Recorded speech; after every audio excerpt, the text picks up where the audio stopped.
Hey Radiant Souls, welcome back to my channel. My name is Heather Mays. If you're new here, hello, welcome. I'm an intuitive counselor, author, artist, animal communicator, energy healer, and I am on a mission to empower and embolden others to connect with their divine radiant light and honor the sacred connection with all life. One of the ways I do that is with a monthly energy forecast, and it is time for the monthly energy forecast for July 2023. If you are coming here and watching this video at a time that is not anywhere near July 2023, the messages may still be valid. Trust that there's a reason that you were drawn to watch this video and see if you can't pick up some little gems and nuggets of wisdom for yourself. Right now it is July 3rd.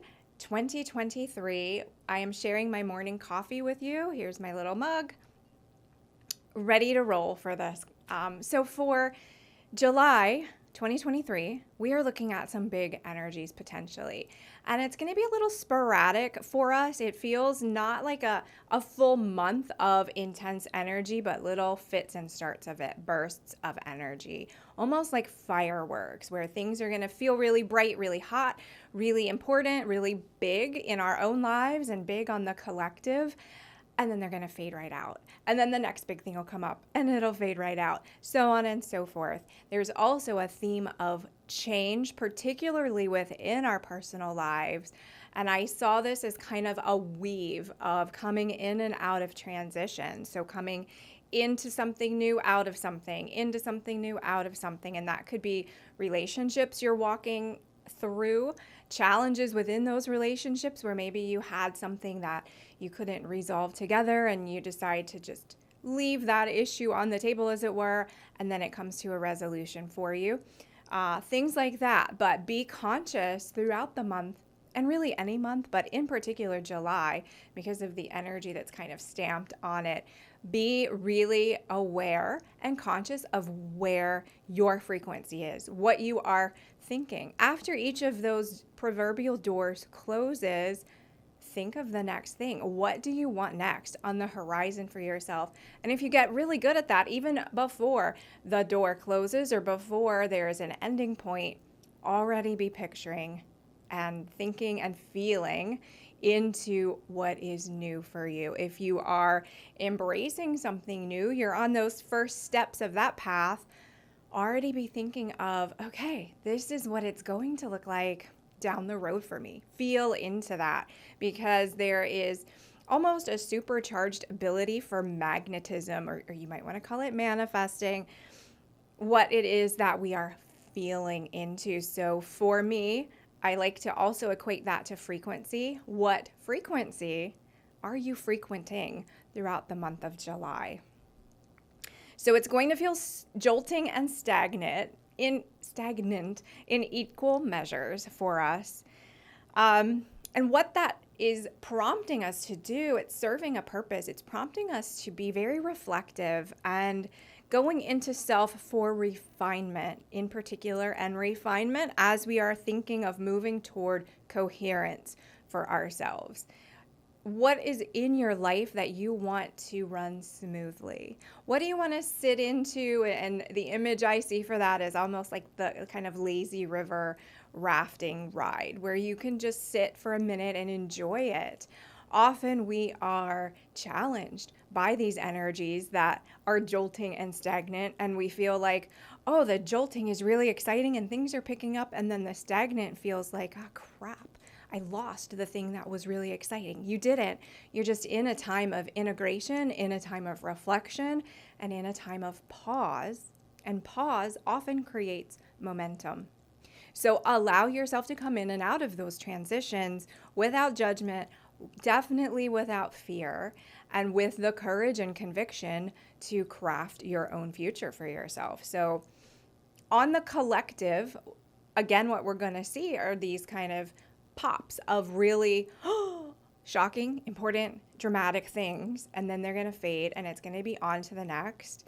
And that, if you want to consider that as forces outside of yourself vying for your attention and your intention are precious. That is the sacred seat of you. It's the garden in which you create this world. Don't give that up. to anything that you don't prefer, anything that has an agenda or has a negativity or has a pull, again, a magnetism that is not aligned with who you are. Don't give those things your attention. Come back to self, come back to the reflection of things. And the actual word or theme for July is remember. So remember who you are. Remember what it is that you are in alignment with. Remember how you are part of the whole. You are unified. There's a unified field, but there is a unity of humanity as well, and you're a part of that. So don't give your piece of that. Don't give your seat away on the bus for that. So being conscious in every moment, being mindful, and one of the phrases that came through from my guides was looking at your capacity for opacity. Sometimes we have too high a tolerance for opacity in our own lives. So we expect and demand, and we really want to see transparency in our systems, in our governments, in our structures, whatever it is around us, institutions. Be more transparent. You're not telling the truth. I want to see everything. But then when we turn that same lens toward ourselves, we're kind of like, oh, it's da da da da da da. It's fine. I don't need to see that. We get that kind of, I won't assign a particular phrase to it, but when you open the refrigerator and you're looking for the one thing, like where's the jar of pickles? And you look and you look and you look and you don't see the pickles, and you get somebody to come say they're right in front of you. Sometimes we miss that jar of pickles with ourselves. We have beliefs and habits, actions that we take in our lives that are not aligned with who we want to be. But often we don't see it. We go blind to it. We allow and permission that opacity. So really dialing into that and saying, okay, if I'm going to be courageous, I'm going to look at myself in that same light, not in a judgmental way, but in a way that shows me the opportunities that I can take to be better, to be more aligned, to walk the path of me, to stand fully in my authentic self. So gaining a larger capacity too of witnessing and experiencing the nonlinear. And I think a lot of us are doing that. We are feeling into the future. We can see, sense, hear, taste, know what is coming for us, whether that's on a personal landscape or a collective one. So that's feeling into a nonlinear potential. And then we're trying to apply the laws of time and space, or space-time, to that. And that's where we get a little frustrated. We get a little stuck. Something isn't here yet. Why isn't it here? I see it. I see that beautiful, glorious horizon. I want it now. And that's not how it works, but be grateful and glad that you're sensing and feeling it so strongly, because that is what's calling it in for us. So staying clear in what it is that you desire, and understanding that your knowledge of self, your frequency, your ability to frequent a frequency that matches that future is what is going to draw it to us. So reuniting really with your highest and best self as you remember. And then the other kind of dialogue that came through for this message was being a conscious metabolizer of everything that we ingest. So not just our food, not just our coffee, not just what we're intaking here, but what we're intaking from the world as a whole. And that goes back to the don't give your attention away to something that you don't prefer. That doesn't mean we live in a cave or live under a rock and we don't see what's out there, but knowing that as soon as you see it, as soon as you engage with it, now you're metabolizing it. So how are you going to digest that? How are you going to process it through your vehicle, through your energy body, through your emotions, through your thoughts, and then export it out into the world? So getting really clear and making sure that you're not like being swayed off of you again by that. You can metabolize it. It's our jobs to do that, but plant that seed, be the alchemist of it, be the clearer of it. If it comes through you, switch it up. If it's something negative, no, I don't prefer that, and that's not the world that I choose to see. Here's what it is. Process that through your energy body in whatever way works for you, and release something better out into the world. Upcycle it, if you will. So the other last thing, I keep thinking I'm done, and then I look at my notes. I'm like, oh yeah, that came through too. The image of being a broadcaster instead of a receiver. And that doesn't mean you have to sit in front of a camera like this or a microphone. But often, this is just another analogy or metaphor we can use to kind of see the energies for July. So often, we are experiencing the world as if it were, like if we use the example of Wi-Fi. A lot of us have that awareness. If you go to a restaurant or a hotel or the airport or something and you look for, the guest Wi-Fi or whatever Wi-Fi it is for the location you're at. And you have, maybe they put up the little password or they tell you what you can use to log in, and you're kind of using someone else's signal. And that's the metaphor for how often are we using someone else's signal instead of the alternate of that would be being your own hotspot, being your own broadcast. Here's my frequency. Here's my transmission. Here's my bandwidth that I'm putting out in the world. So switching that for yourself to not really look at, oh, I need to dial into that because 5 of my friends are having that conversation and it's not really my thing, but I don't want to get left behind. Or being your own and saying, hey guys, let's look at it this way.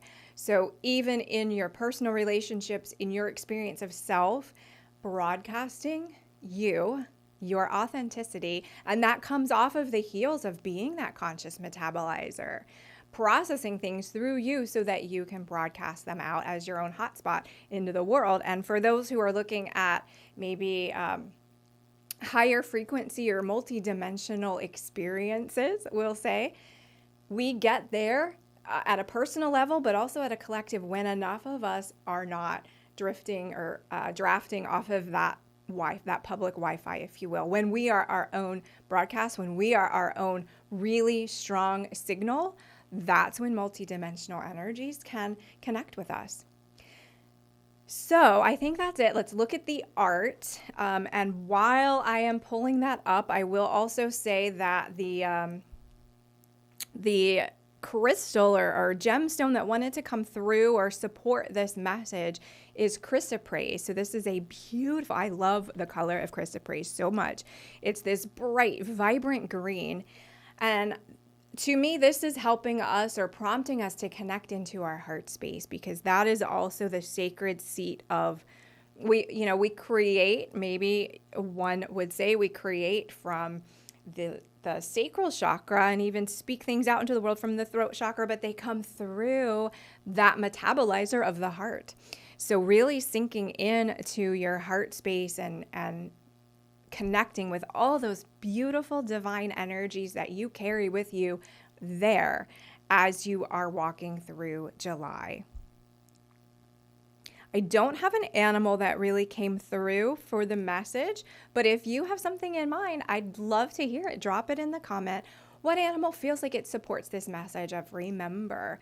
There are a lot of, I know what it was. I did have one. I just remembered, pun intended, a hummingbird. So, and the message there is too, and when you're remembering who you are, don't believe the labels that are being thrust upon you. So a hummingbird is a tiny, tiny little bird. It is fierce. It is fast. It is a little bird badass. They are so capable and absolutely stunning and beautiful in a world that would say you're small, you're less than. They're like, hold my beer. No, I'm not. So being that, tuning into that hummingbird energy, there's also themes of infinity and connection to spirit in particular is often represented by the hummingbird. So that was the animal that wanted to come through. When we look at the art, it is really vibrant, really colorful. All kinds of things here that reflect back to that message of things being just jolting and bright and hot and then coming into center. And if you look at the center of this shape, that's that metabolization, being the conscious metabolizer of what's coming through for you, remembering that you are a part of the whole, you are divinity, you are connected to this unity of all of us, doing your part to put your unique, clear, conscious, energetic stamp on everything that comes through you in service to yourself, your highest good, but also all of us. So if you're new here, let me explain. If you want a downloadable watermarked, which means it has my name on it, very lightly throughout the art. If you want a downloadable copy of this in a JPG file, you can go to the link. I'll put it below. Go to my website, download it, work with this art, tune into it. A lot of people put it as like a screensaver on their phone, so they see it as they go through the month, and it kind of reminds you there is also healing frequency embedded in here that supports the message. If you would like to get a printed copy, you can buy a digital watermark free version and print wherever you like, or you can order a signed copy from me, the artist, and all of that you can find through the link below. I think that's all for July. I thank you so very much for spending a few minutes here with me. Let me know what you think. What are you seeing in your personal landscape for the month of July? Have an amazing day. I'll see you soon. Bye.